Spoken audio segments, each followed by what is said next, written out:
What's new, 802? I'm Becca Hammond, and you're listening to Burlington Talks. Burlington Talks may include graphic or explicit content. Listener discretion is advised.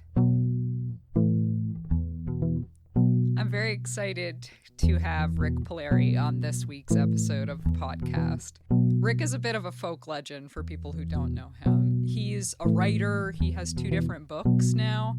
The second one is going to be coming out this spring, so keep an eye out for Banjo Man, Adventures of an American Folk Singer.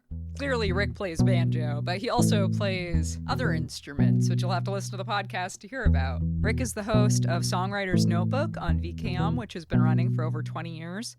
He's also the host of Folk Talk Music Hour on WBTV 99.3 FM. Thank you so much to Rik for being on the show. This is such a great episode, everybody. Get ready.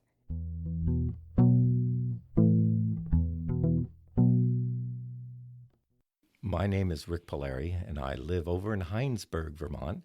And I'm a musician. I'm a TV producer. I do a radio show, and I am also an author.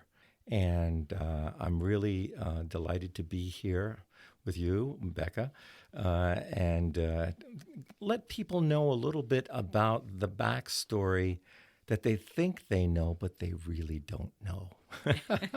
Thank you so much, Rik, for being on the show. So let's start with the original backstory, the first book that you wrote that came out in 2004. Was that originally 2003. published? 2003 it was originally published. The Road is My Mistress, Tales of a Roustabout Songster. Great name. And that book, Becca, when I was writing that book, I was doing it more for kind of therapy, to be able to write down the things that were important to me. And I didn't really think about the idea that other people would actually be reading it. So I was writing it to tell that story that was deep inside of me, because I come from a family of storytellers. My mother, born in Poland, she always told stories around the kitchen table. And that was the favorite thing to do, is hear the old stories about when she lived in Poland and how deep the snow was, and about her cow Whistle, and how Whistle got stuck in the quicksand, and how all the neighbors had to find rope to rescue poor Whistle. It was one of my favorite stories. Stories about the war. She told a lot of stories about the war. She told a story one time that she was a young girl. The war had just broken out. So she was unaware of what war was. And the first thing that she remembered was that her grandmother took her into the city of Kobashova, not too far from where they lived in Smolas. And that's sort of not too far from Rzeszów, which is close to Krakow. if people were looking on the map, they could keep going and find the little town of Smolas. And when the war broke out, her grandmother brought her into the city of Kobashova after the fighting, and she saw all the dead horses and men, and it was a terrible sight that she never forgot. And her grandmother said she wanted to show her what war is, so she would always remember. She then told a story about, she was a young girl and she was playing in a field, and as she was playing, she saw this sparkling silvery rain falling from the sky. And she never saw rain that made holes in the ground. And then she looked up and she realized that it was machine guns that was coming from 2 planes that were fighting each other. And they were kind of flying all around her. Then she watched the plane get shot down, and the plane crash, and them try to get the pilot out. So those are the kind of things that it lodges deep in your memory when you think about this idea of storytelling. And, I think that from those early stories, and my dad would tell stories too. So when we would have any type of holiday, the big thing was about storytelling. We'd sit around and tell stories, but we didn't really think of it as anything special. Right. This is just what we did, you know? So we would all tell stories, and sometimes we'd tell the same story over and over again, and everybody still loved to hear the same story. And I realized the power of stories, and how important they are. And as I went through life, I realized one of the most important gifts that you can have is a story, because it lives on after the people are gone. That story will go forward to the next generation. And maybe the great grandchildren never met the person, but through a story, that person will live. And as long as people talk about you, that memory keeps going on. Yep, very true. I've heard that before, that you can drive a point home through a story. Telling someone a fact will often be forgotten. Like, your great-grandmother was born in this year will often be forgotten. But if you can tell a real story about your great-great-grandmother, you're probably going to remember it, and you're probably going to pass it on to your kids, pass it on to anyone who wants to hear it. So you can see that stories do play a big part in my life. So I was born in New Jersey, in Irvington.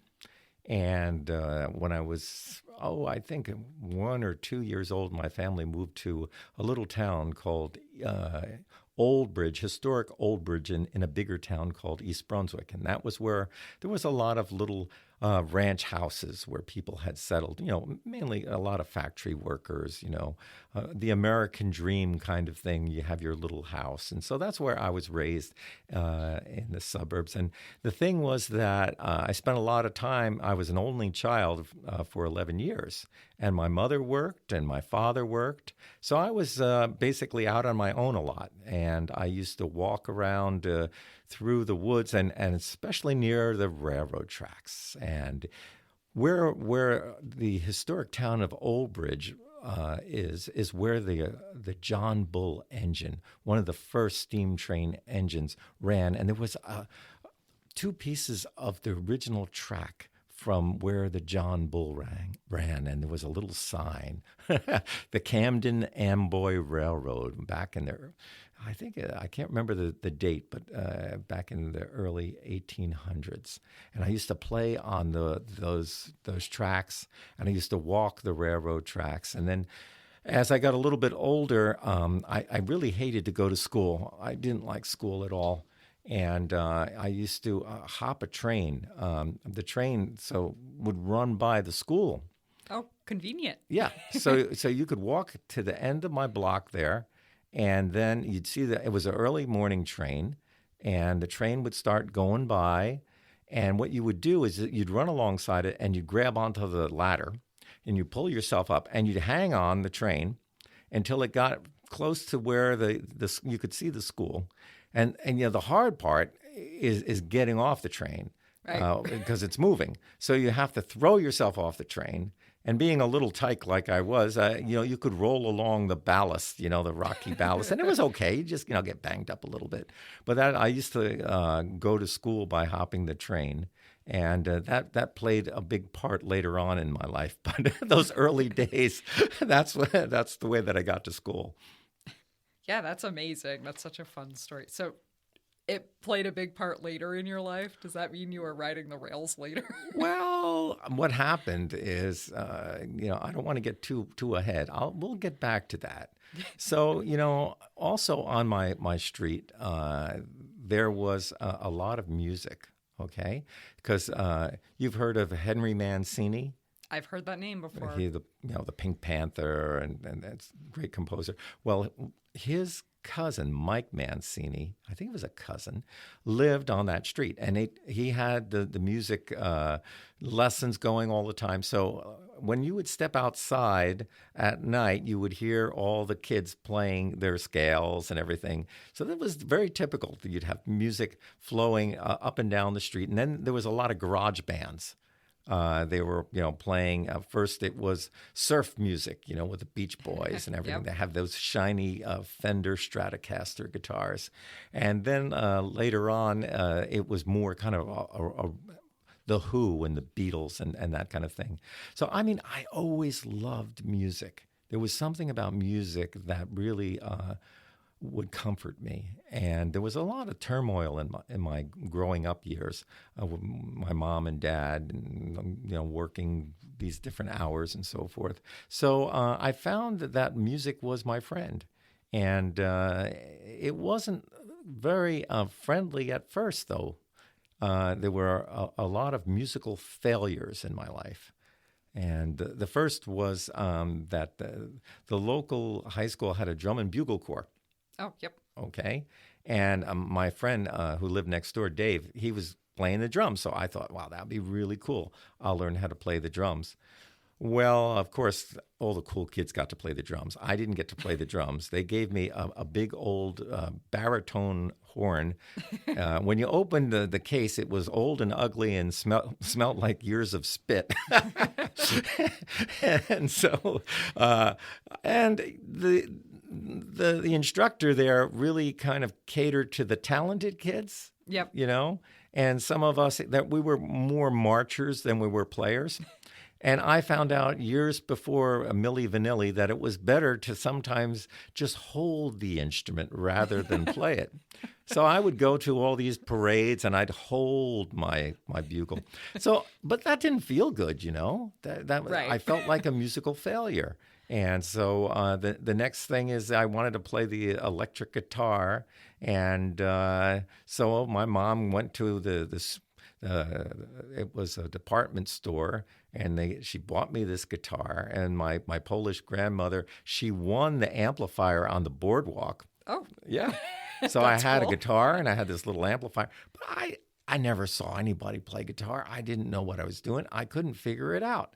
And it just sat in the room. And I would hit the string once in a while. I felt like a musical failure. And then one day, I was basically carrying equipment for a rock band called Exit. So I would be schlepping all these big amps and stuff like that. I heard a sound in my head. I heard the sound of a banjo. It wasn't there, but I heard it. I had heard banjos, but I don't know why I was hearing it in my head. And it made me want to learn how to play the instrument. So I went to my mother, and she reminded me of all my musical failures. And she... Like a good mother. And she was not keen about buying me a banjo. Yep. Well, she gave in and bought me this tenor banjo, right? But it was a tenor banjo, and I was hearing a 5-string banjo in my head. And I went to the music store, and so I was renting this tenor banjo that was awful. And the guy didn't know how to play banjo. He was playing a Les Paul guitar with a Mel Bay book, right? Yep. And I realized that, he didn't know what he was doing. And then one day I saw Pete Seeger on television on Sesame Street. And he was playing this banjo, and it had 5 strings on it. Yep. And I could see that little extra string in the middle of the neck. So I went back to the guy who was teaching me, and I said, I'd like to learn how to play that 5-string banjo. And he said, you learn how to play this 4-string banjo, and then we'll just stick another peg on it. Well, he didn't know anything about banjos. And so I quit. And now my mother really thought that I had... Right, that this was another musical failure. So, but I didn't. I went out and I bought the Pete Seeger How to Play the 5-String Banjo book, and every night I read it. And I kept thinking about what the hands were doing. And I would go to a music store and I would take a banjo off the wall and I would practice for a few minutes until the storekeeper would say, "Are you going to buy that?" And I'd have to put it away. Then I devised a plan. Where does a young person get money? Lunch money, right? Yep. So every day, instead of having lunch, I was saving for my banjo. Any birthday money, any chore money that I was getting, nobody knew it, but it was all going for my banjo. Then I noticed that Pete Seeger had a TV show called Rainbow Quest. So I was watching that every week. And then there would be people like Reverend Gary Davis and Elizabeth Cotton and Doc Watson. And it was like opening my head to a whole new world. So I'm reading Pete's book, and then I'm watching him on TV. And now I have about close to $200 saved up. And I'm still looking for this banjo, and I happened to see an ad in some magazine about a wholesale place that had a banjo. Now, I didn't know what wholesale was, but I called them up, and they did have a banjo. Oh. And they had the kind of banjo that I wanted, a long neck banjo. It was a Gibson long neck banjo, and it was $250. And I didn't have that much, so I had to confess to my mother that I had not been eating. And so she saw that I really wanted the banjo, and she bought the banjo. And the guy delivered it to our house, and that beautiful banjo came to the house. And I remember opening the case, and if you ever opened the case of a new instrument, because it was never bought. It was made in the 1960s, but nobody ever bought it. You could smell that lacquer and the wood, the aroma of a brand new instrument, something I still enjoy. And then the band that was in the neighborhood exit, I brought the banjo over, and they were amused. They were all playing the rock and roll, and here I'm playing this banjo. And they didn't give me a lot of confidence, but I started teaching myself how to play the banjo. Right. Every night I'd be playing. I would take the banjo to school, and at lunchtime I'd sit at the cafeteria and I'd be playing the banjo. So all the kids were like noticing that I had this banjo. And then Pete Seeger came to play at Rutgers University, not too far away. It's actually in Douglas College. Well, I did skipped school, played hooky, hitchhiked, and I went to that concert. My hair was pretty long back then. It was almost down way past my shoulders, down my back. So, we're talking 1971, I think.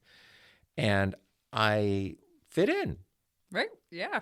I looked just like all the other kids that were in college, and I get in there, and there I see Pete Seeger, and he's playing the banjo, and he's getting everybody to sing. And it was a moment. There was a moment where I felt, and it sounds kind of silly, but I'm going to tell you anyway, that my whole body filled with light. And I felt like this is what I'm going to do with my life. And I, after the show, I went backstage, and I met with Pete. Asked for an autograph, and there was a petition to sign against the Vietnam War. So I'm back there signing the petition, and I said to Pete, why do you like the banjo? He goes, because I like the tone. And that little bit of encouragement sort of just, I was determined now to play the banjo.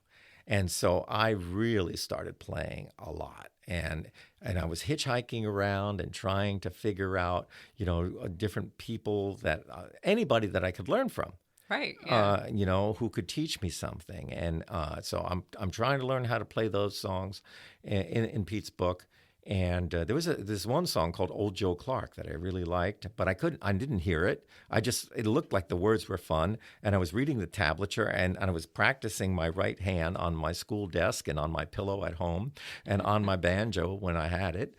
And so I had heard about a place in the Pine Barrens called Albert's Cabin.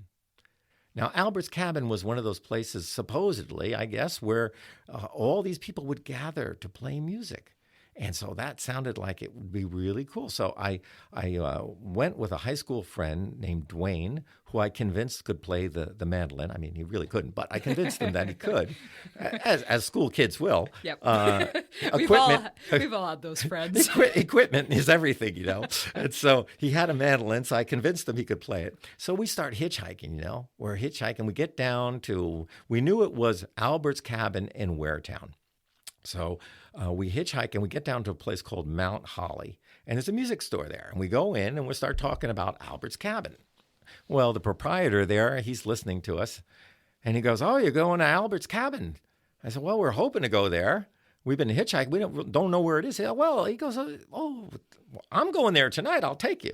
All right, sounds good to me. Right, cool. So he closes up shop, and we climb into his station wagon. So we're driving down in the Pine Barrens, really kind of really interesting backwoods kind of land. And we're driving there, and we get to the Garden State Parkway. We're driving to the Garden State Parkway, and all of a sudden he makes a turn, and he's on the wrong side of the road driving. Oops. Then he goes into this dirt path. Now, we're starting to wonder about this, Right. Where is he going? We go down, and now there's like abandoned refrigerators and TVs and washing machines. And like, I'm looking at Dwayne, and I go, who is this guy that we're riding with?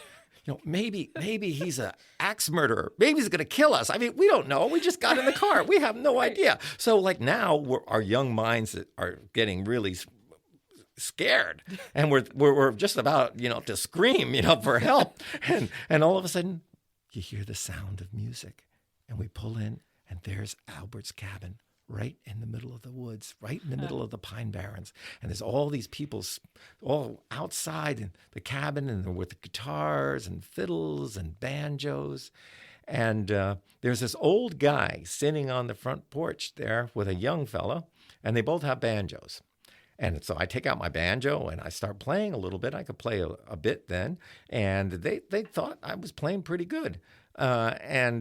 So he introduces himself. The old guy goes, "Hi, my name is Sam Hunt. I've been living here in the Pine Barrens most of my life. I make banjos. I make all kinds of banjos. Send them all over the world. I have all the wood for the banjos. They're all over the house, underneath the wood, underneath the sink." This guy talked fast and furious. I never heard anybody talk as fast as Sam Hunt.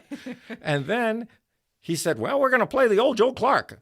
Well, I looked at him and I said, "Well, I don't know that one." And then he stopped. He looked at me and goes, "You slowed down."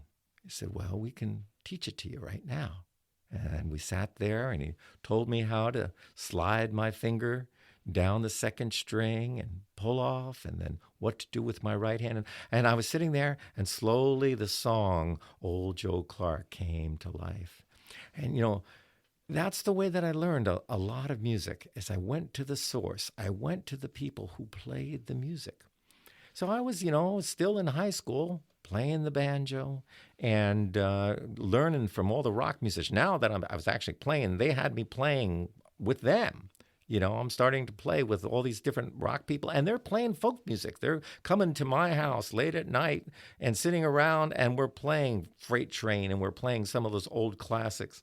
And so it's getting, to the point where now I feel like, it would be really cool if I could meet Pete Seeger in my young head, So I wrote him a letter, and I got a letter back from Pete. Oh, cool. And he wrote me this letter, and he said, "Someday I'm sure we'll meet, but right now you can learn more from your fellow workers."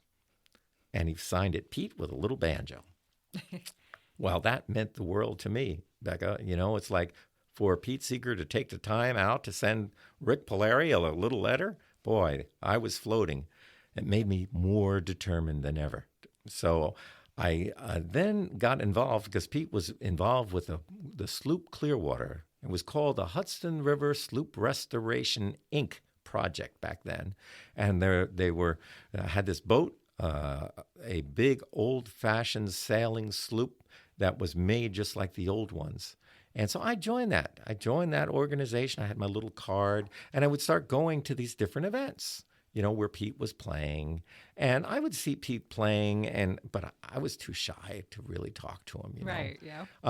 And I'd go to his concerts and stuff. And then something very magical happened. Pete was going to do a concert in New York City over at Central Park with Arlo Guthrie. And what happened was my mother took my sisters, Lisa. Now, this is years and years later, so there's Lisa's 11 years apart from me. born on my birthday, August 16th, and Tina, and they went to the park. And they went to Central Park. And there was all these people getting ready for the evening concert, laying down the blankets. And my sister Lisa said, what are you doing? And they said, well, there's a concert tonight with Pete Seeger and Arlo Guthrie. Now, the minute that Lisa heard Pete Seeger, she started thinking about seeing him on Sesame Street and all the records that I had now accumulated in the house. And she got the idea that if Pete Seeger's there, I must be there too. Right. Right? Yeah. She's just a young kid now. And so she goes with Tina, and they go over and they start looking for me, and they end up near the backstage entrance. And there's a guy there who's guarding the backstage. And they say, we think our brother Rik Palieri is backstage with Pete Seeger. Can you take us there? Now, these are two little tykes. I mean, they're like 9 years old, and I don't know how old Tina was at that time. And he takes them backstage. Oh yeah. Well, why would they lie? Right. And there's Pete and Toshi, and they got to meet Pete and Toshi, and they talked with him, and they told Pete what a wonderful banjo player I was and whatever. I mean, I wasn't there, so I really don't know to this day what happened. That's funny that they so strongly associated Pete with you that you must just be hanging out with Pete. Of course. So Pete, they talk for a while, and then they go back, and my mother was probably looking for them, like, where did they go? Sure. and so I don't know anything about this. I have no idea about this little meeting.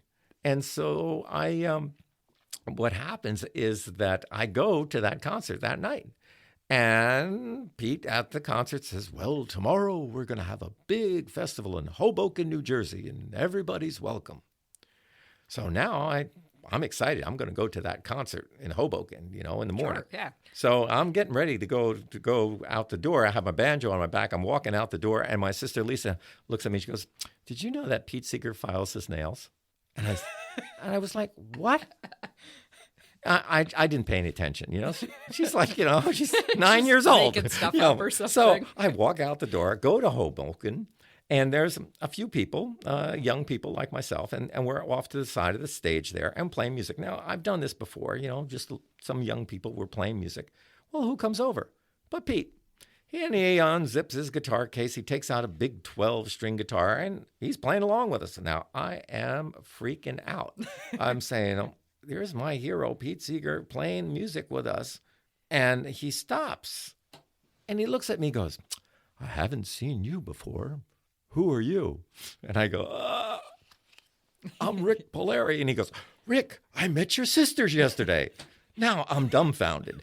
I said, what? He said, I met your sisters yesterday. They told me you were a good banjo player. Let's go up on stage and we'll play a couple of songs together.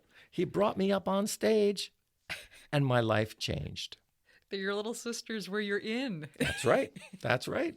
And then Pete started to call me up and said that, we need young people involved with the Clearwater, and, why don't you get more involved? And that's how our friendship began. And it lasted for 40-some years. That's incredible. I watched your YouTube video with Pete. I don't know if there were multiple, but I got to see you playing with Pete. It was a great song, great video. It looked like you were both having such a good time. Well, it was the beginning. My life changed from that moment on, where I got right into the big world of folk music. I got to meet with all of the legendary players and learn whatever I could from performing with Pete. I was with this group. We called ourselves the Hudson River Sloop Singers, and we all sailed on the Clearwater, and we would do a lot of benefits together. And so I would be up on stage playing with Pete, during those years and learning from him, just in the tradition, learning by doing. Being up there, watching and doing, and once in a while asking a question. I mean, not necessarily lessons, but playing together. And did that for quite a while. And Pete got interested in a lot of the things that I was doing. So when I got, one day in around, I think, 1978. I was sitting at some friend's house. I picked up a National Geographic magazine, and I saw a picture of a Polish bagpiper. And I was like, wow, I never saw anything like that. Look at this thing. It's pretty weird. It has this goat head on it and a bag, and, I remembered all those stories that my mom would tell me. And I kind of made up my mind that I'm going to figure out how to play this Polish bagpipe. And so I cut out that picture and hung it up on my wall, and I started thinking about this Polish bagpipe, and that led me into this whole different odyssey. And Pete got involved in that because when he learned that I was interested in this, he helped out. And, that's one of the reasons I got a fellowship grant to live in Poland in 1984 and learn how to play the Polish bagpipe was because Pete helped me. Wow. So you didn't learn the instrument until you got to Poland? I was able to get an instrument before I went to Poland, and I listened to this one record that I could find called Dudi Grazi, Dudi Bassi. I think that was the name of it. And I was invited to the Rzeszów World Festival. And I was there to play American folk music and also learn Polish folk music. But at the time, they were telling me that you'd be really lucky to find a Polish bagpiper because it was very rare. And it was kind of one of those magical moments because they all appeared. At first, there was a man who was at the festival who was playing the pipes, and I was learning a little bit from him. And he let me buy a set of pipes from him. And then I found I had this set of pipes that I got before I left, that I learned one song from that record. And I had to take part in this parade, which I was not thrilled about because they wanted me to wear a costume. And I was like, I don't costume. I don't like to wear a costume. This is part of it. You can't play the bagpipe. You got to wear this costume. And so I had to buy this costume. So I'm wearing this costume. I'm out on the street. I'm playing this bagpipe. And then they made me, I had to be in this competition, which I hate competitions, but that was part of the deal. And so I'm there struggling to play this one song that I knew that was on this recording. And there was this man there, and he had a big, long beard, and he's looking at me while I'm playing this one song. And I recognize the name when they say who one of the judges is Yusuf Broda. It's the same guy that played on that record. Oh, no wonder he was watching you play his song. And then they gave me, I won the competition for the what do they call it? The solo instrumentalist, because everybody else was there in groups and stuff like that. It's an outstanding solo instrumentalist, and I got this press and stuff. And Yusuf Broda came and he gave me some personal lessons, and then he told me through an interpreter, "We don't teach bagpipes to tourists. No. If you are sincere, you must come to Poland and live here with me, and I will teach you." So I went back home, and I'm practicing more, but realizing that I had to figure out how to do this. And I've tried to play this song. I was with Pete. We were doing this pumpkin sale on the Clearwater, and Pete watched me play this thing because he was following what I was doing. And he wrote me a note later on, and he said, "Rick, you're getting to be a much better banjo player than when I first met you. But if you're going to play those Polish pipes, you better learn how to play them well. Let me know what I can do to help." Right? So I then started figuring out, well, the only way to learn these pipes is get a grant, right? You get grants for everything, right? So I had this idea, I'm going to get myself this grant. Well, I had no idea what I was doing. And I started writing for, trying to get this grant. And everybody thought I was joking. The Polish bagpipe, what is this, a stuffed kabasi? I was getting all this kind of weird stuff. And I wrote to the Hillshire Kabasi Company, and they didn't give me the grant, but they gave me a year's supply of coupons for free kabasi. But then the Kościuszko Foundation, one of the most prestigious foundations in Poland, they decided that they would try it. And they gave me a fellowship for the study of Polish bagpipes. And Pete Seeger wrote a personal recommendation. So I lived in Poland in 1984 with Yusuf Broda and all of the people in this magical village of Istebna, where the old traditions are handed down from generation to generation. And I met with the last of those pipers from the village, and that's where I learned. Wow. So you really got the full experience because Oh, yeah. I didn't know. I knew that there were other bagpipes, but I don't know much about them. When you think of bagpipes, most of the time you think of Scotland is what I immediately... Most of us do, though. So is the music entirely different? Oh, yes. Oh, so it's a very different experience and sound. They say the bagpipes originally came from near India. And then through the travel roads, all the different countries have a bagpipe. You know, there's bagpipes in Germany. They call them Dudelsack. Bagpipes in Italy called Zampogna. Bagpipes in France called cornemuse. There's bagpipes in Sweden called piepsack. And Polish people, they have 5 different varieties of bagpipes, each of them having a different sound and made just a tiny bit different. They all are different. And so I learned how to play the bagpipe first. I played a lot of them now, but the first one I learned how to play was the gaide. And gaide is a big goat bag with all the hair still attached on it. You have a bellows sticking in one of the legs, and then you have the drone pipe in the other leg, and then where the head is, you have a carved wooden goat's head with a chanter. Pretty weird kind of thing, but it's an old tradition, goes back, the piping goes back to the 15th century. Wow, yeah, I'm fascinated. I'm going to have to look up some of this music. And very, very different types of music than you would think, and not like polkas or mazurkas, but very different. It's almost like our mountain music. And a lot of, because I was in the mountains. I was in the little town of Istebna, high up in the mountains. And back then, 1984, this is back when I was living under communism back then. And there were very few cars so everybody had to walk or ski. We would, cross-country ski. Or basically you would take the bus, and the train. And that's how you would get around back then. And I traveled all over Poland and met with different bagpipers and learned from some of these old pipers. A lot of them are gone now. Some of them, Yusuf Broda, I'm glad to say, is still with us. But some of the ones that I had studied with are all gone. Were there other young people learning with you? Yes. That's good.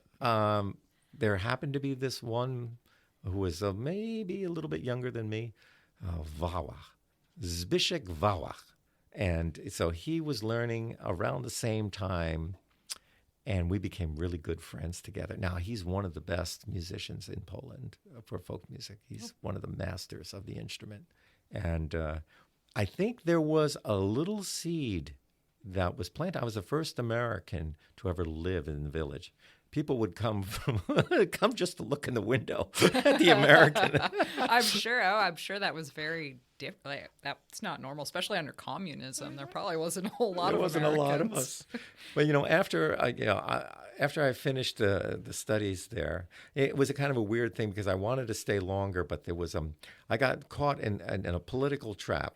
There was some spies that were caught. The Americans caught these people in Russia spying. So they, with the day that I went to get my visa stamped to stay there, they said, sorry, we can't reissue your visa. I said, what do you mean you can't?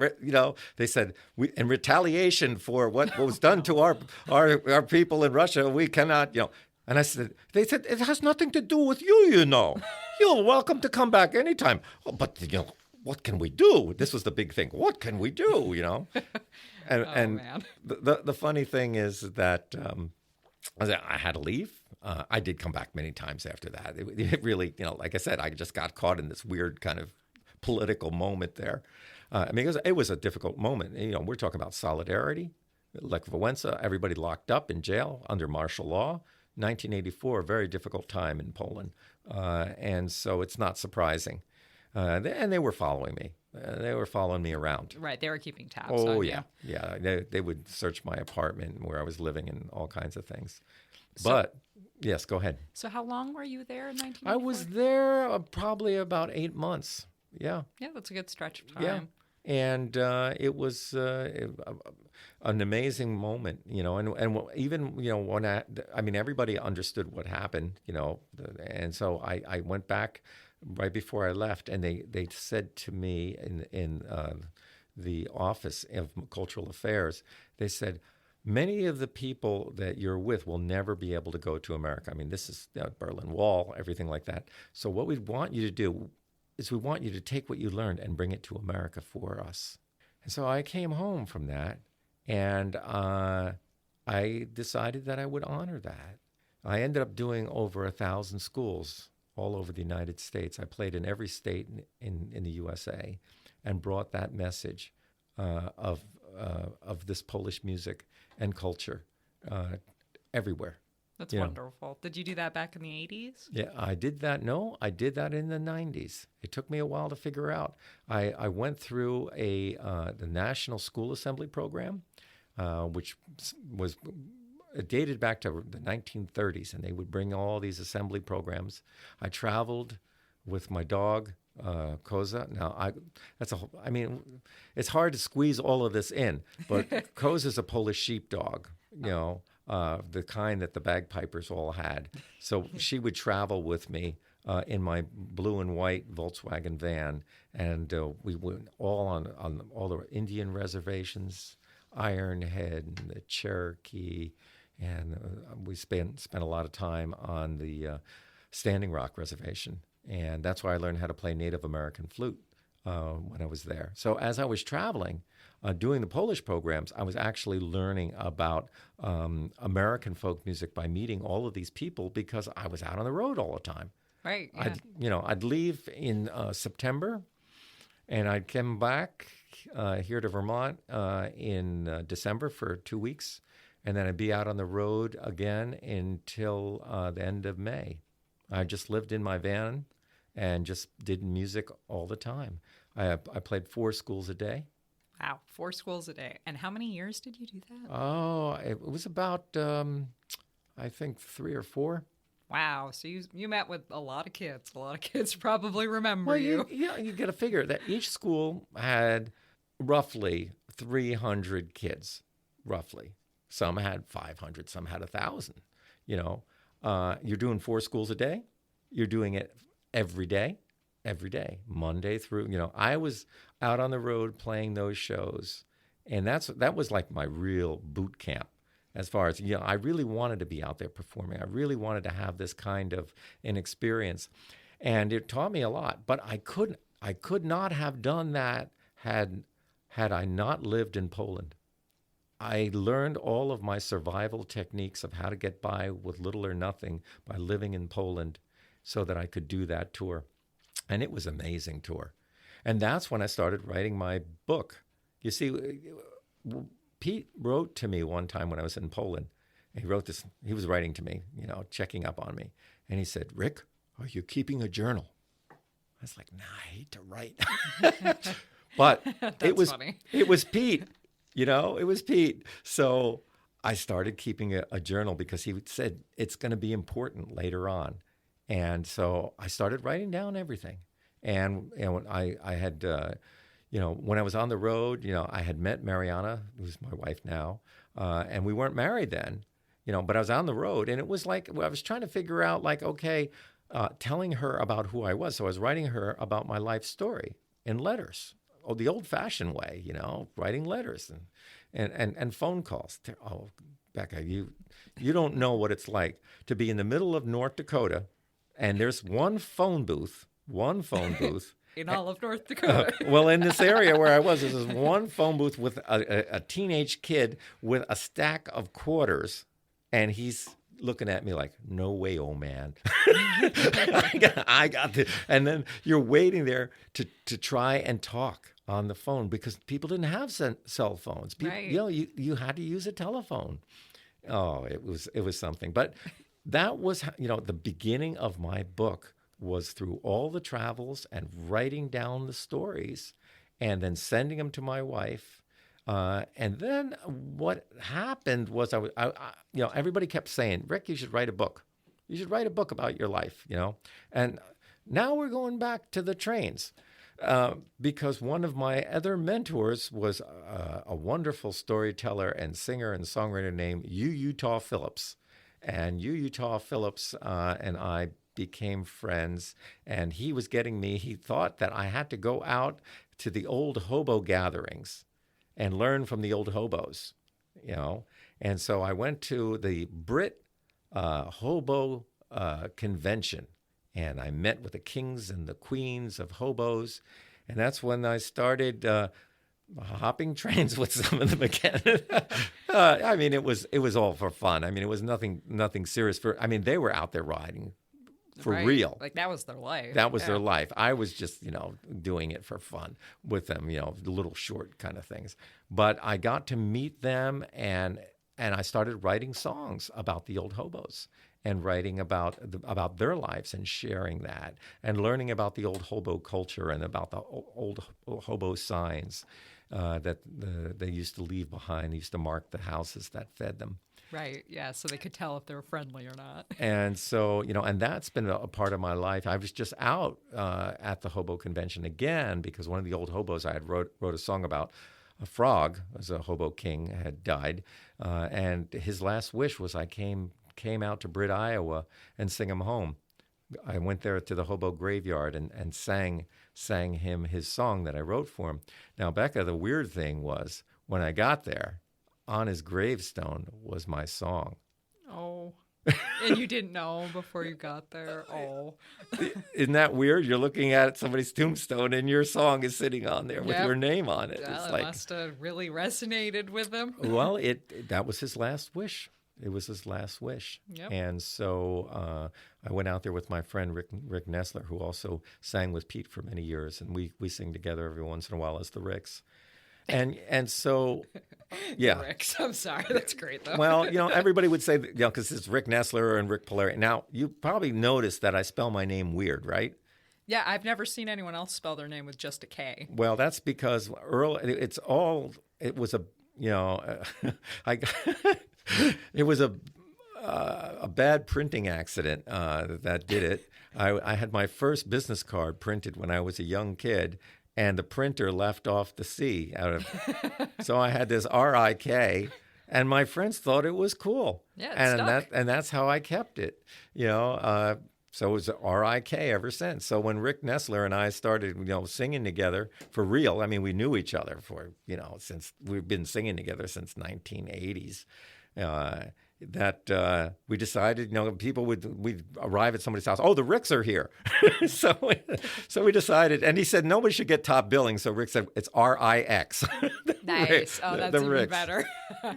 And so, we still travel together, and we just put together a new album called Steering Pete's Course, maritime songs from the Seeger Song Bag in tribute to Pete. So there's a lot of kind of things that right now, in 2020, I feel like everything is coming together to really tell this story that, like I said, when I first walked in the room, I said, I think there's a lot of people who will be listening to your program who think that they know me, but they really don't. Yeah, you've got such a great story. So now you've taken me all the way from early 80s all the way into the 90s. Mm-hmm. You started writing the book. You're doing all this great work bringing the Polish bagpipes, which I can't wait to listen to some of this. I wish we could listen to a clip now. To children in America, which is great, while simultaneously expanding your folk reach in America. Mm-hmm. So did you bring your banjo with you? Or are you playing? Yeah. So all types of music. My banjo's always with me. Right. Fuck, how could it not be? It's always with me. It's been with me, the same. I have two banjos now, but for many, many years, that same lunch money banjo, that Gibson RB 180, has been by my side since I was, 15 years old. It's my best friend. And I have another banjo because well, that's a whole nother tour that we'll talk about. So, in the 1990s, I was out there doing those school shows, and Utah was really, he was saying, Rick, it's really great what you're doing, but really you got to start going out and playing, folk festivals. You got to start doing this. And he had me join a group with him called the Rose Tattoo. And so that way, with that, we could play. He said, I'll introduce you to people, and you'll be able to play shows that you wouldn't be able to do by yourself. And that's exactly what happened. I started playing the Philadelphia Folk Festival and different festivals, and I started traveling more and more. So I started going further and further. I'm playing in Poland. I started playing in England. I started playing in Germany and Scotland, and then I started playing in Australia and Argentina, and I could go on and on. But it was that idea of getting out there and start to really share the music with people. And I started collaborating with a lot of different musicians from other lands and playing music together with them. And then, so I was working with Utah, doing the thing with the Rose Tattoo. I started recording my own albums. The first one was way back in 1980s. Was a little cassette. It was called "The Last of the Gypsies," and I wrote that with my then wife Claudia, who was a crafts worker, and we would go to all these craft shows together, and it was a celebration of her life and all of the people around. And I use that, the idea of the gypsies as like the free spirit and going around. Now, when I wrote the song, it had some lyrics in it about jalopies and caravans and stuff, because I was talking about gypsies. Well, since then, I've played with real gypsies in Roma, the Roma gypsies over in Scotland. I played at the festival, the Open Road, with over 100 different gypsies. And over there, I represented our American hobos. And I sang the songs. Once again, it seems like I'm always, singing the songs for the people who can't be there. Right. Representing. Like I represented the Polish bagpipers, I represented the hobos, and told their story so that their story would be told. And so, I was doing all of that, and I was still playing, colleges, and I was doing this college down. This is only a few years ago. I'm doing this college, a community college in Coffeyville, Kansas, and I was camped out at this rest area. I have, now I don't travel in the Volkswagen van, but I have a camper that fits in the back of my pickup truck. Yep. And that's how I travel. And so, and I call it, the brand name is called Apache. So it's Apache, So I'm driving with Apache, and I park at this rest area, and I'm camped out there. And I get in from a day of doing shows, and there's all of these horses and mules all over the road. And I'm going, wow, what's going on here? And then there's the caravans. Oh, cool. There were a whole family of gypsies who were camped out in the rest area. So I went in and talked to them. We ended up spending the whole night playing music, and sat in their caravan. And it was wild. It was and it was like that song. Then it was no longer just about the crafts workers, but it was really, that song actually became, it told their story, because they were jewelry makers, and they were crafters, and actually some of the words that I had written really fit perfectly with the people that I had just met. Right, all those years later. Yeah. So it's kind of strange, the way that it works. I like to play traditional music, but I also am a songwriter, and I always, and that song "Last of the Gypsies" was the first song. I don't know if you've ever had this feeling when you're writing, but when you're really in the zone, I mean, it just comes. Right, where it just flows. You can't stop it. Yep. You have to. If you're driving, you better pull over right there, because that song is coming, and you're going to catch it or you're going to lose it. And so that was my first experience with songwriting in such a powerful way, was with that song. And you don't necessarily always have those moments, but when they happen, like the song for Frog is another one that I wrote that just came to me, from all the imagery. I mean, it was like, can you imagine? Like, so Frog is like we're at this hobo gathering, right? We have these two boxcars that are on the siding, and all the hobo community, we're all camped out in the boxcars, and they're saying, "Man, wish that Frog was here," and Frog was in the hospital down, not far away, and so two of the guys jump in a station wagon car, and they said, "Where are you going?" "Well, we're gonna go get Frog and bring him here." So they go down to the hospital. Now, Frog was a bit of a runaway, so he really didn't tell anybody at the hospital. His friends were there. They knew that people had came, to see him. Right. Put him in a wheelchair, take him outside. Out he went into the station wagon, and he arrives in the hobo jungle. He's sitting in the back of the station wagon. He can't walk because what happened was he got beat up so bad that he lost a leg. Oh. Yeah. Yeah. Some people think it's fun to beat up, they call it beat a bum or whatever it is.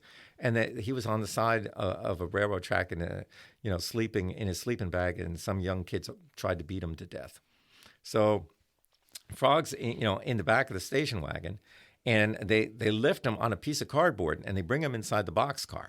So Frog's laid out on the boxcar, and we put train lanterns all around him, and we have a concert for Frog. And so Frog's there, and we're singing all the songs, and it's late at night. And so the imagery from that, came into the song that I called Riding the Westbound, that I later wrote for Frog from that experience. So it's kind of like, for me, it's about not just playing the music, but living the life. Yeah, oh, definitely. That's what folk music is in a lot of ways. Just that life of being on the road in America is very much where so much of the music gets its life from, gets the meaning. Yeah. Yeah. And, it really, it was just, it's hard to explain, when you're a road warrior like me, that you go out on the road and it takes you a day or so to get used to, the pulse of just being out in that life. But then, you are a part of this, especially because you're not staying in hotels. Right. I'm staying at truck stops. I'm staying with people. I'm listening to stories. A lot of the stories, that I hear later become songs, because, there's only a certain amount of things that are inside of you. You have to reach out to the bigger community to find the kind of things that will resonate with other people. I mean, one of the worst things that we songwriters do is write, navel-gazing songs.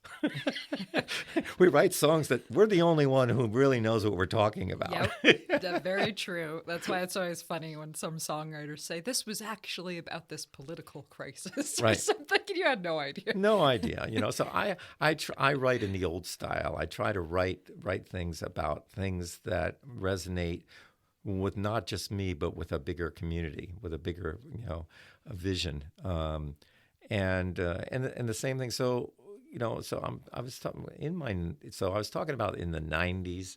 So I was doing a lot of that, doing a lot of the traveling and writing things down. And so when it got to the early, 2000, I had a lot of stuff written down. I'm sure. Yeah. Traveling for that long. A lot of things. And that's when this old hobo, Fran, who had put together these little books for different hobos. Because the hobos used to travel around and they would have this little book of poetry that they could sell for a couple of bucks. And so Fran said to me, he goes, his name's the Hobo Minstrel. So he goes, Rick, everybody, they want to hear your story. Can you write a book? He said, I'll help you. I said, well, I don't know anything about writing a book. I've written a lot of articles for magazines, but a book is a whole different thing. I said, I really don't. He goes, don't worry, I'll help you. I made these books for these other guys. I can help you too. So he opened the door. I started sending in the stuff, and it wasn't like 50 pages. And I mean, he was getting, an avalanche of stories. Right. And he says, Rick, I don't know what you're doing. He said, but you're... he goes, I've never done anything like this before. He said, every day, you're filling up my computer. And he had Becca, he had these computers that he had rescued out of dumpsters. So they were kind of put together, these Frankenstein computers of different parts. And so every time I'd send him a file, it would kind of get corrupted, and then we'd have all kinds of problems. But Fran and I we'd say we're just going to go ahead with this. No, you just keep sending the stories. Right.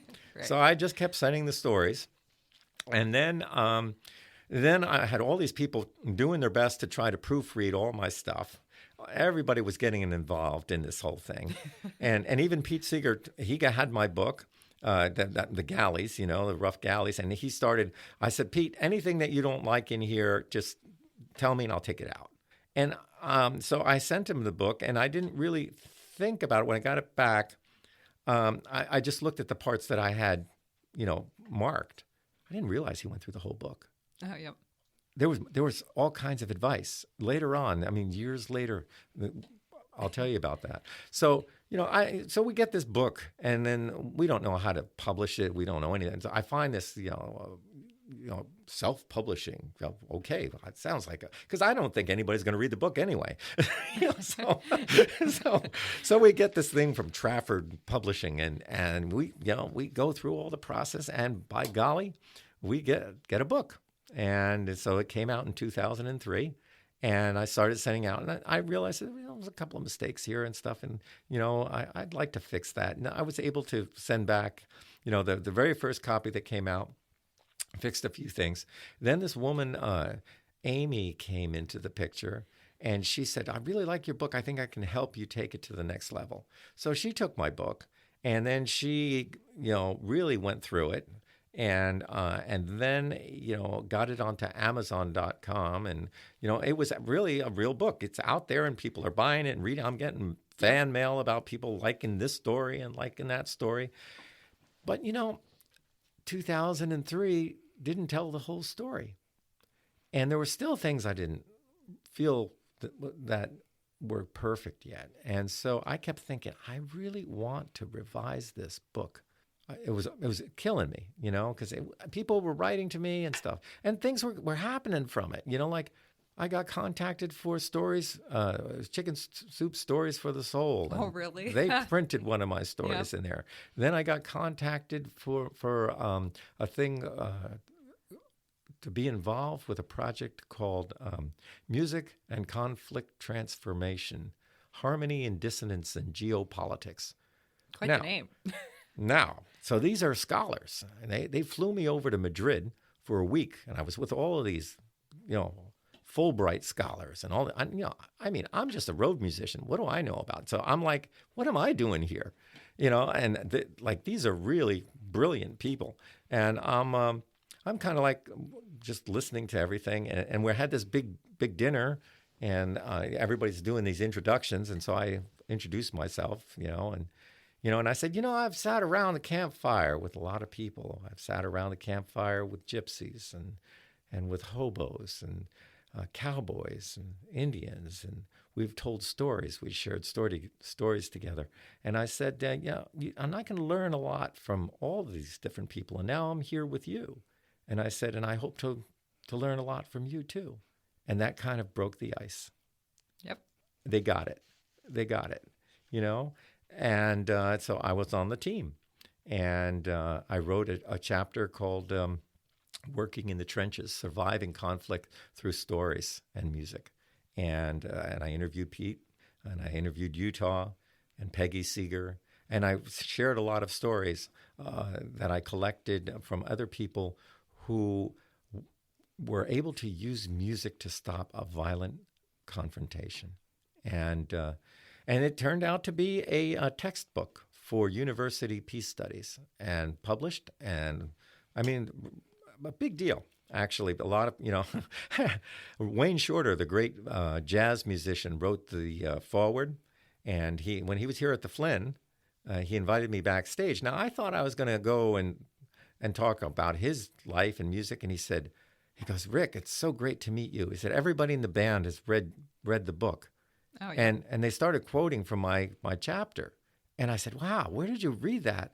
And this woman said, it was required reading in our class at Harvard. I was like, what? You're joking me. I was just thinking though that it really is this great psychological, like a study that what stories can do for people, and just by telling a story you can prove the fact that they really are powerful. And I'm not surprised that it would be required Harvard reading. That doesn't surprise me. But I mean, it sometimes my life just mystifies me, So, that book comes out, and other projects start coming out, and I kept thinking about revising the book. So I started, writing again, and other people were helping me. At first, we started taking the book, and a friend, Claire Innes, wonderful ukulele player. Usually the people I work with are all musicians and artists, And so she started helping me first. She went through a lot of the stories from the first book and kind of was whittling them down and editing them. And then my good friend that I've known for many, many years, Tim Brooks from the Endangered Alphabet Project. We would get together every once in a while. We would call it coffee time. And we'd get together and we would just talk to each other about what we're doing. I first read his book, A Hell of a Place to Lose a Cow, and I loved it. And I wrote him a fan letter. This was a long time ago. He never wrote back. But years later, he was involved with a project called American Guitar. And there he had worked with a guitar builder named Rick Davis. And Rick Davis had been on my TV show, The Songwriter's Notebook, and told Tim about he should talk with me. And so that's how we really got to be friends. And so I was talking to Tim about, revising the book, and he said, let me see it, and he took a look at it and he said, I'll help. And so Tim has been helping me ever since. And now, once that, Claire got involved, I started writing all new stories, so like I said, I wanted to bring it up to date. Right. And I had a lot of stories to tell, a lot of stories from different tours and things, to show where that book left off and, all the way. And I said this before, to saying goodbye to my mentors. It was really hard, but that's a big part of the book is talking about my mentors and saying goodbye. And so, I'm not going to really say exactly what's in there, but there's a lot of stories about the last meetings that we had and things like that. And at the end of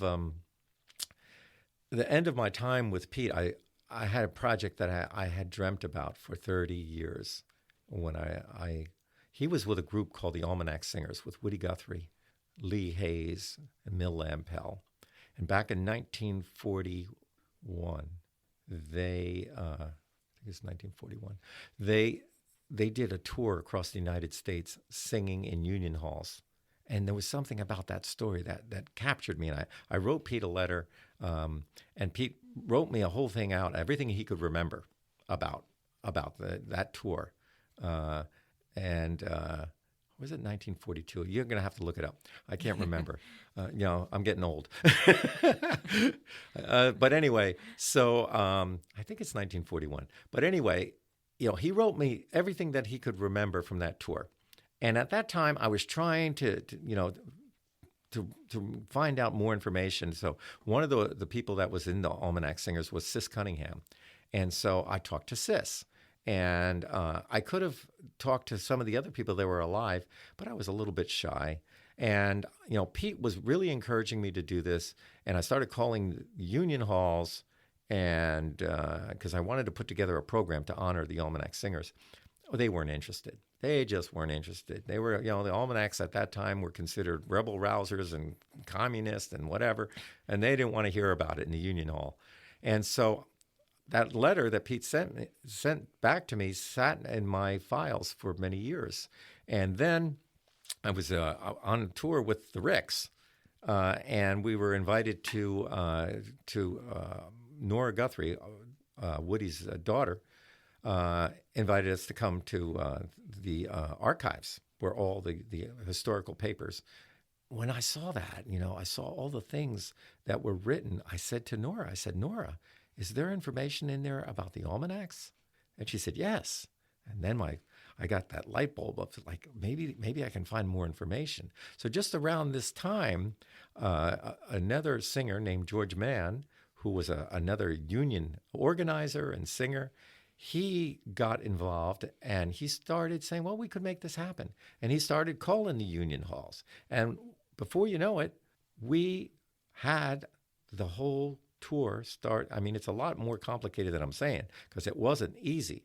But I went and I did the research at the Woody Guthrie archives and read through all of the original letters of the almanacs.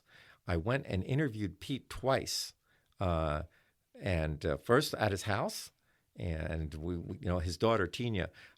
We got there. Mariana was with me and said, "We're ready to do the interview."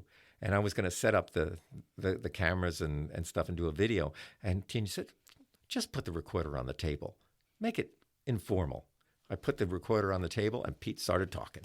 Yep. And it was just amazing. He started telling all the stories. So we started working on it, and then we decided that we would record an album of all the old Union songs that the Almanac sang, and have Pete tell the stories that I had recorded, and go along with the music. So we started to do that, and then we realized there were a few things that needed clarification that Pete needed to talk about. One of them was when they first started to do this tour, and I believe it is 1941. The more I think about it, they needed a touring car because they weren't rich. They're in their 20s, and they weren't going to spend money on hotels or anything. So they were looking around. They made 2 recordings, one for General Records called Sod Busters and Deep Sea Shanties, and what was the other one? Or there was one that I think that's what it was. And then they got $250, and that was just enough money to buy this touring car. It was a blue Buick, right? And it was I think that was 1932, and that's why I get, a 1932 blue Buick touring car that was formerly owned by a gangster named Joey the Mouth. Now, it had bulletproof glass, and it had lead shields in the sidewalls. Now, we wanted to get Pete to actually say that because Nora knew.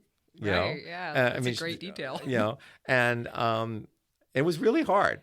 But, Pete finally said, yeah, when the car came, it had bulletproof glass. Because and it lead shields in the sidewalls, and he had taxi seats like you could flip up, and Woody Guthrie would sleep on the taxi seats, and he said we'd stretch out, we'd fit all of us into that touring car, and that's what they toured around in. And they started the tour over in Pittsburgh, Pennsylvania, singing for the Steelworkers Union, and it went all the way across the country, out to California, and then all the way up to Washington State. It was a long tour. George and I worked on it. George had a lot of contacts, and we traveled 9,000 miles across the country, playing in all the same towns that the original Almanac's tour was in. And it was amazing. It was truly amazing. So one of the interviews that I had to get with Pete for that clarification was his daughter Tina said, "Well, Pete he's in 93. He said he's only got a few hours of time that he can really concentrate on things." But she says, "But Mom has to go to the chiropractor, and Pete's going to go, but he has a 2-hour delay there. So you bring your pickup truck." And Pete will sit with you, and you can talk for 2 hours. So I'm sitting there in the parking lot in my pickup truck. Pete comes in. He's sleeping in the back seat. And all of a sudden, my door opens, and Pete sits down beside me. And for the next 2 hours, we sit there and talk together. And every once in a while, I brought the original. The Almanacs did a recording called Talkin' Union. And so I brought the old 78 with me, and Pete's looking at it. And I said, "Pete, it says, in memory of Joe Hill. Why did you do that?" And Pete goes, "Well, Rick, Joe was a good songwriter." And then he'd start singing Joe Hill songs, and we'd be sitting in my pickup truck singing Joe Hill songs together. And it was pretty amazing. He would hold his head and close his eyes, and I say, Pete, are you okay? He says, Rick, I'm trying to get back to 1941. And he was trying to remember all those old stories. So you can imagine, Becca, I'm sitting there in the pickup truck with Pete and thinking back to that time, back to when I was 15 years old, and he sent me the first letter. And now here we are together. Yeah, what a story that your hero. It seems like he really was your hero, too. You aren't really mentioning anyone else who played banjo that inspired you. That's just great. He was there and that you guys had such a great relationship. Well, he touched so many people, Becca. I'm just one of many people. I want people to know that. He reached out to people all over the world. There was a young kid who wanted to learn about his 12-string guitar. He wanted to build one. So Pete boxed up one of his broken 12 strings and sent it to him and said, here, fix it. Yep. You'll learn how to build guy. one. He was an amazing guy. And it was amazing to have that kind of friendship that we had. One time, Becca, I'm sitting, every time I would, because Mariana, my wife, is bookbinder, and so we would bind his books. So I'd have to go pick him up. He wouldn't let all of his sing-out magazines out of the house at once. He said, no, can't be without my sing-outs. I'll give you half now. You bring them back, I'll give you half later. Then they were buying our honey. They loved our honey. So Toshi, his wife, would be saving jars so that we could exchange the empty jars and we would bring him honey, But so I used to hang out. Every once in a while, I'd be driving, and I'd call him up. I'm driving down the interstate because he lived over in Beacon, New York. And I say, hey, Pete, I'm passing through.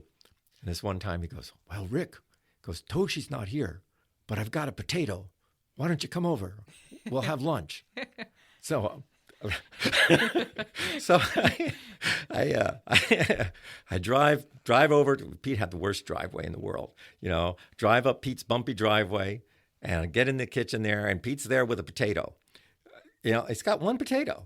And joking. No, he's got one potato, and he slices and puts it in the oven. Slices it up, and puts the butter on it, and we divide it. Of course, we each have one half a potato, and you think that we were having a feast with that one potato, but that's the kind of guy he was. He was the real deal, And if it wasn't for my mentors, I wouldn't have been able to live this life.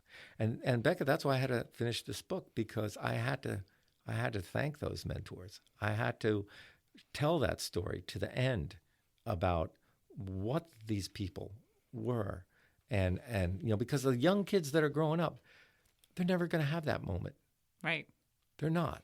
They're not going to understand really. They're going to see a word in a book. They're going to see a picture. They're going to hear music, but they're not going to hear that story.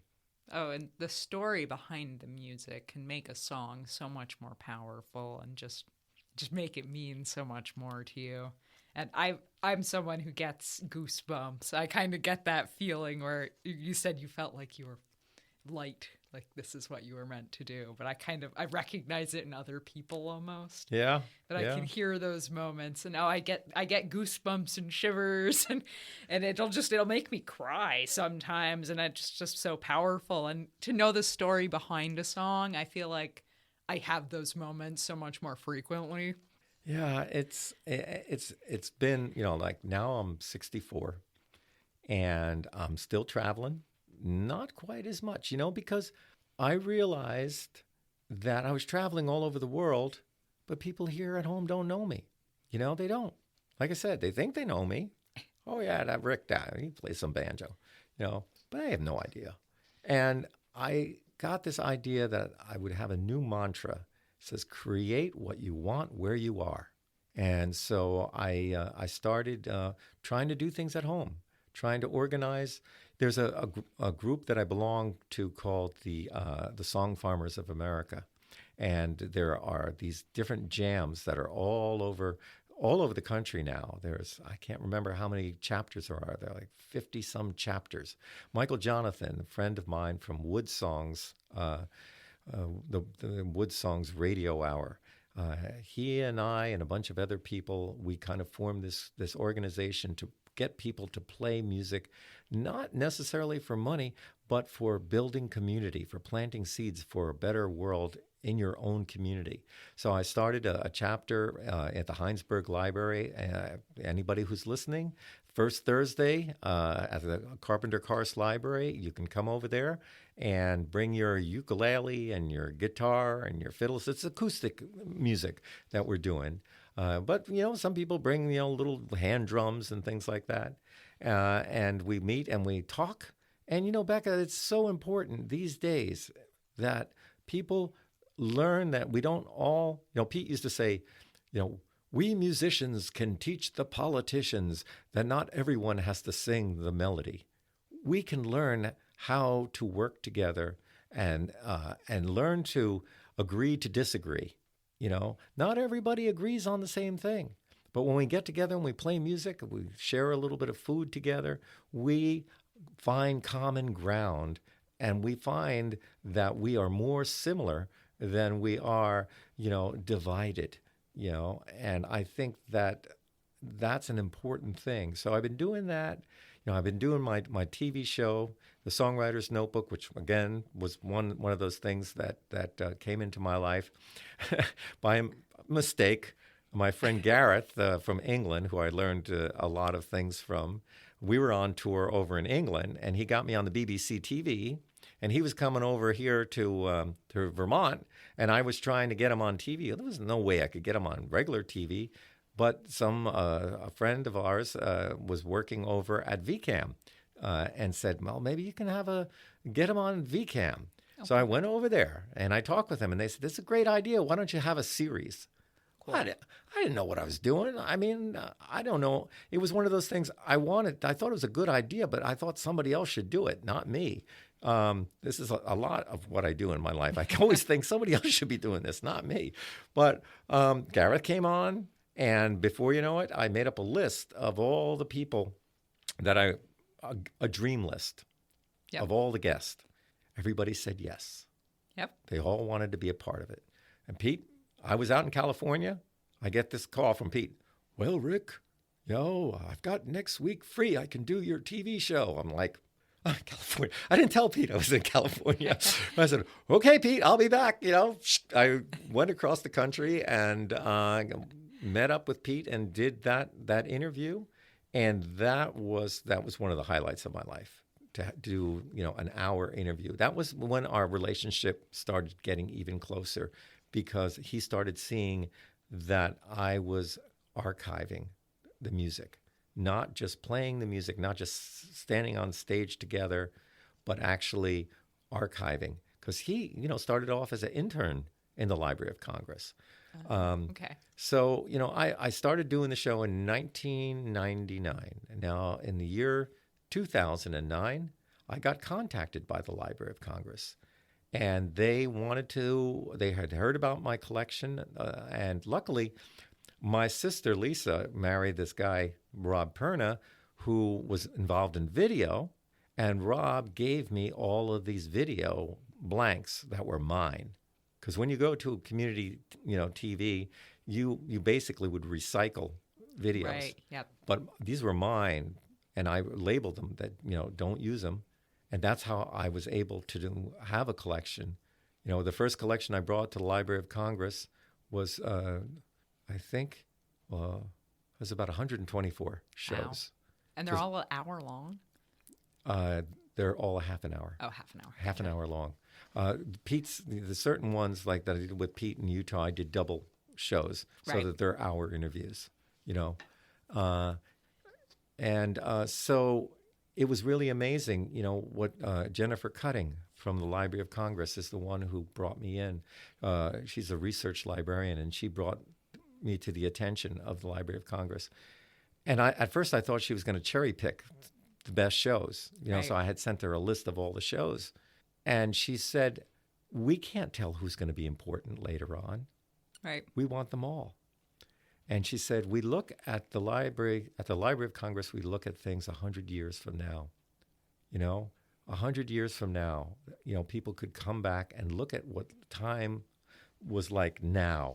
Like Alan Lomax, John Lomax, the great collectors, they captured the time in the 1940s through, the 1950s, the 60s, 70s, all of that time period. But now is a different time, and I'm capturing this time with what's going on. And so we started doing that. We did all kinds of shows with instrument builders and musicians and authors and storytellers. So the nice thing about it is, see, all those people who took a chance on me now are part of our national archives at the American, the Library of Congress, American Folk Life Center. It's pretty amazing. So how long did is the show still going on now? Yes. Wow. So yes. It's been going on for 20 years. Yeah. Wow, that's incredible. It's been, I had this past year, I had Nora Guthrie came to Burlington, and she did, an hour interview talking about her life with her dad, Woody. It's amazing. I mean, it's been the biggest gift that, it's a blessing to, as I said, I'm a self-educated guy, I didn't expect to do any of this. I didn't expect to write books or anything like that. I just kind of stumbled into things, and to know that my work is now part of our national archives, and all these people are going to be remembered. I interviewed Frog. Frog is in the Library of Congress. All the old hobos that are dead now, they're all preserved in the Library of Congress. Rachel Bissix. I interviewed Rachel 3 times. Margaret MacArthur, all of the Vermont musicians, other musicians, people around the world. And I feel so proud that those people are now part of this collection. Our collection now is at, I think, 364 interviews. Wow. And I have a lot more to contribute that is coming up. So the other thing, 2 other things locally that I've been doing. One is a very strange thing called the Great Vermont Barn Dance Show. Now, I had this crazy idea that, because I've been traveling to Nashville a lot, and a good friend of mine, George Hamilton V, has this little thing called Viva Nash Vegas, which is a kind of a fun show that he does. He does it every week. And brings different guests on, and it's kind of like a mixture of the old country kind of a hee-haw feeling with with music, and I really like that. And Michael Jonathan, was encouraging me when he heard that I had this idea for this Great Vermont Barn Dance Show, and I said, well, let's make it like a kind of old country show here in Vermont, And, I started thinking about it in the 1940s here in Vermont. We had these barn dance shows. Right. And WDEV, they had the whole thing with Don Fields and the Pony Boys. And, it was one time, it was known as the Nashville of New England, because all of these country bands would come to be on the radio. They will be walking around with their cowboy clothes on. And I said, that would be so cool to try to create that feeling again. So I contacted, I knew that I wanted to keep it in that style. So I got, a friend of ours, Don Gould, who had this kind of painting that said country music on it, and had a barn on it. So he first loaned us that. And it kind of looked like an old-fashioned barn dance. And then I contacted the I've got to remember a special microphone, the Ear Trumpet Labs microphone, and it looks like one of those old-fashioned microphones. Yep. And nobody plugs in on the Great Vermont Barn Dance. They all gather around and sing into one microphone. Oh, cool. So it's no sound checks plugging in. It's the old way. And I combined music and dancing, but exhibition dancing, contra dancing, and also, clogging, yep. And storytelling, So we have being on all of this being live streamed, out of the town hall of Heinsberg, where I live. Cool. And we do it seasonally. And so that's been a kind of a really, really interesting thing. So then Jeff Miller, who used to run the Burlington Coffee House, old friend of mine, he said, let's build a new backdrop for you. So you have a backdrop, you know. And so he went out and bought the canvas from an old, sail place that makes sails. And we painted the whole barn, for a big backdrop. So it looks like, when you look at it, it looks like you're in a different environment. Yep. And we got that old microphone. And then Don made one of this, like on the Grand Ole Opry, they have one of these microphone towers that says something on it. It says like, WSM. Yep. Well, here it says the Great Vermont Barn Dance. Awesome. The Great Vermont Barn Dance Show. So that thing it has a life of its own that's bigger than me. And people want to be a part of it. We just had Rick Norcross was on it. We've had Starline Rhythm Boys have been on it. We had Cowboy Ernie from Idaho came on and flipped his lasso. And I mean, it's been really cool. So that keeps going. And I just started doing a radio show with Jason Baker. Once again, I'm doing a radio show, and I realized, I'm really much better of a talker than I am a tech man. And Jason volunteered to get involved. And so we've been doing folk talk almost for a year now. And we are on the WBTV LP station, but we're also on a 24/7 folk music online station called folkmusicnotebook.com. 24 hours of folk music. We're on Sunday nights, Eastern Standard Time at 8 o'clock. And so wherever you are, you can listen to it, and it's a lot of fun because it's thematic. Every week is a different theme. So we did one on Native Americans, and one of the first we started off with the very first recording of a human voice on a wax cylinder, and it was a Native American singing a song. So we started from there, and then we went into the flute playing of Kevin Locke and Carlos Nakai and powwow music, and also we had the Buffy St. Marie and Johnny Cash, also, and talked about the songwriting of Peter Lafarge, who wrote Ira Hayes. One of the, it turned out to be one of the most powerful radio shows. We didn't expect it, but when we started listening to, especially Buffy St. Marie, these are powerful songs about the people who live here, or the original people of this land, and they have a lot to say. And once again, so you have your radio show, and you're letting people tell their story. So it's all about the story, isn't it? Oh yeah. Come right back around to that it's all about the stories, and you're telling your story, which is also sharing so many other stories, and it's so powerful. So through you, I feel like I know much more about people that I've never met before. Well, the name of the new book, which hopefully should be out by the spring, is going to be called Banjo Man: Adventures of a American Folk Singer. Now, I thought about that a lot. The reason I'm using American is because I tell stories of not only this America from the United States, but I talk about Canada, and I talk about Argentina and South America too. So I felt that, well, it's okay. I can do that. And besides, and folk singer, some people don't like folk singer. Folk singer is the commercial death.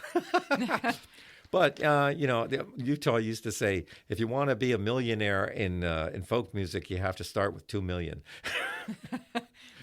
It's so true. It's not a commercial thing. I mean, it's all about love. It's about love and history and being able to express some of once again, the stories of our country and other countries all around the world. It's a music that has survived because people want it to survive. It's not hype, The songs that have lasted for generations have lasted because people love the songs. Nobody's telling them to sing the songs. Nobody's, telling them, sing the song and you'll get airplay. No, they're singing the song because they love the song. And that's the way I learn the music. That's, where it comes from. I didn't think of myself of ever becoming a performer. I just love the music. And I wanted to make sure that it continues. So I started playing it and sharing it. It's funny that you say that, oh, someone should be making this show or someone should be making this music or doing this. That's basically why I started the podcast. I said someone in Burlington should be telling the stories of people in Burlington. So I definitely relate to that, that sometimes you just have to be the one to do it when you have the idea that, hey. Well, you can't wait. You can't wait sometimes. You have to just get up and learn while you go. And we make mistakes. It's okay. You know, like I said, we're not perfect, and don't try to be. You just do the best that you can, and hope that people get something from it. Very true. So if people want to watch your show, where should they go? They should go. They could go to VCAM, the Vermont Community. Oh God, I got too many things to think about. I know. So you're doing so much. Yeah, Vermont Community Access Media. And if you go to VCAM and you look for the Songwriter's Notebook, there's all these shows that are online, and you can find them there. And also you can find, there are clips on YouTube for some of the shows. So you can also look for, but it's the Songwriter's Notebook. But look for it from VCAM. You know, I'm a board member of VCAM TV. I really am proud of the good work that we do, and it's really important to have access for people to be able to do the things creatively that we need to do, and VCAM gives us that opportunity. Yeah, the ability to make a show where you interview people. They teach you everything that you need. When I started doing my TV show, I knew nothing. But Karen McGregor, who worked there, she taught me everything I needed to know. At first, she was doing all the work, but later on, I started doing the editing of certain shows. I mean, we just had A2VT. They were my first show, really a different show, you know. Africa to Vermont, for people who don't know. Wonderful group of singers from our they call themselves New Americans, which I think is a great thing, who came from Africa, and they have a story to tell with their music. Hopefully you'll have them on your show too. Oh yeah, I'd be definitely interested in having them. They have a wonderful story to tell, and I felt that I wanted to start this new year with something totally different than anything I've ever done before. And by bringing them in and hearing their new voices, that, you know, and how they're doing their music, which is not folk music the way that I usually present it. But, you know, who's to say what's, you know, folk music is? I mean, people argue, the scholars are always arguing what it is. I mean, what it is that I've learned is it's a reflection of the needs of the community. It tells the stories that the community lives in. It tells the love stories and tells, you know, the stories that have been handed down. That's what it's all about for me. Everybody has a different idea. You know, but Pete didn't like the word folk music. He said that he felt that it was confusing because what people think folk music is like a famous person standing in front of a microphone on stage. That's not folk music. Right. Oh yeah, it's I think traditional music, but it's not even traditional music because it's what's happening right now. It's people living their life and making music right now in the community. Yeah, it's just the sounds of life. You can really define an area by just the music coming out of it. I love listening to different old music from all over the world. I've taken a few musical history courses, and old songs from Native American recordings from the early 1900s are so powerful, and like chain gang recordings from the early 1900s.